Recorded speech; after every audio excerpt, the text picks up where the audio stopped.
Let's do a deep dive today into the friction between, best practice and just plain reality. Mhm. We all know the gold standard for pharmacy practice, Mhm. the fifth guidelines, WHO requirements, all of that.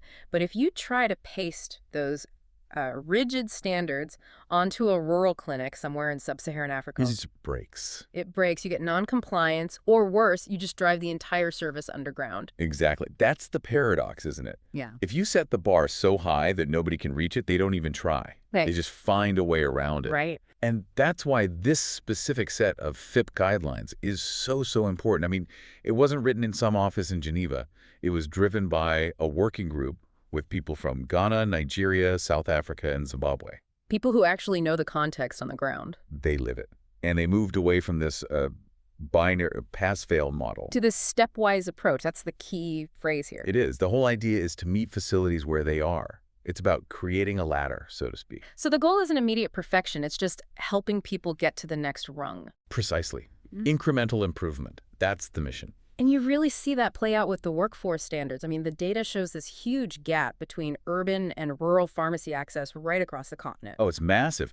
In many rural areas, if you demand a registered pharmacist for every single patient interaction, you're basically just banning access to medicine. You are. And these guidelines, they actually acknowledge that reality.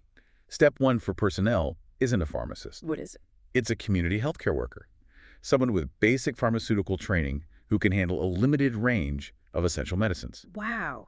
That's a huge deal. That legitimizes their role. It's everything. It brings them into the system so they can be trained, they can be monitored. Yeah. Step five is, of course, direct access to a qualified pharmacist. That's the end goal.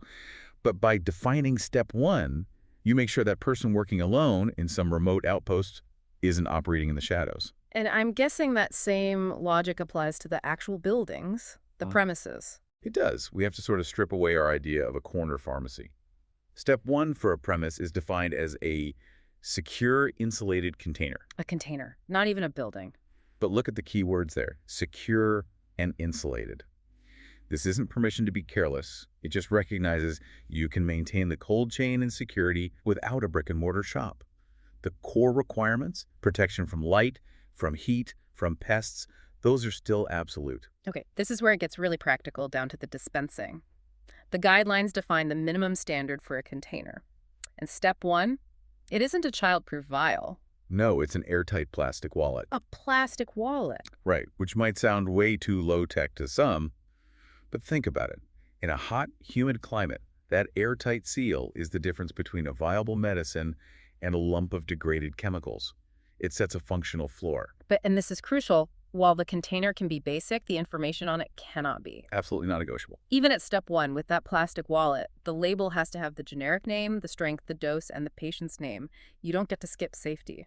And that brings us to the drugs themselves. It's not just how you store them, but which drugs you're stocking in the first place. This is where that Zimbabwe example from the source material, the ED-LAY, really comes into focus. Exactly. The essential drug list for Zimbabwe. If your resources are limited, you can't stock everything. You have to have a very strict, managed list of essential medicines. It just makes sense. It aligns with the whole shift we're seeing in the profession, moving away from old school compounding and much more towards patient-centered care and health promotion. Even in a step one facility, the focus is on correct usage. The real power of these guidelines seems to be that they're a tool for negotiation. Yes. A pharmacy owner, say in Nigeria or Ghana, can take this document to their ministry or to an investor and say, look, we are officially at step one. Here's exactly what we need to get to step two. It turns regulation from a rulebook for punishment into a roadmap for investment. It empowers people.